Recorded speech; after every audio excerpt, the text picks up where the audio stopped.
దేశంలోనే అత్యంత రద్దీ విమానాశ్రయాల్లో ఒకటైన ఢిల్లీ ఎయిర్పోర్టులో తలెత్తిన సాంకేతిక సమస్య పరిష్కారం కావడంతో విమాన రాకపోకలు తిరిగి సాధారణ స్థితికి చేరుకున్నాయి.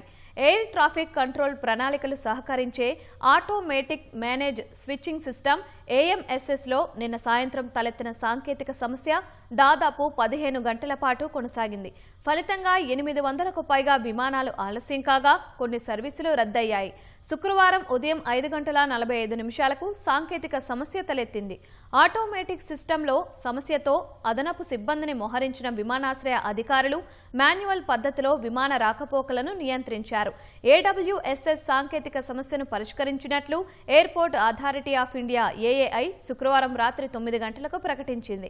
ఈ ఉదయం కూడా 200కు పైగా విమానాలు ఆలస్యమైనట్లు flightradar.com తెలిపింది. అయితే ఆలస్యానికి AWSSలో సాంకేతిక లోపం కారణమా మరో కారణమా వెల్లడించలేదు. సర్వీసులను సాధారణ స్థితికి తెస్తున్నట్లు ఇండిగో ఎయిర్లైన్స్ ఉదయం ప్రకటించింది.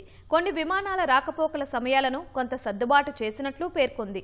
ఢిల్లీ విమానాశ్రయంలో సాంకేతిక సమస్యలపై దృష్టి సారించిన కేంద్ర మంత్రి రామ్మోహన్ నాయుడు నిన్న రాత్రి 7 గంటల నుంచి అర్ధరాత్రి వరకు ATCలో అధికారులతో సమీక్ష నిర్వహించారు.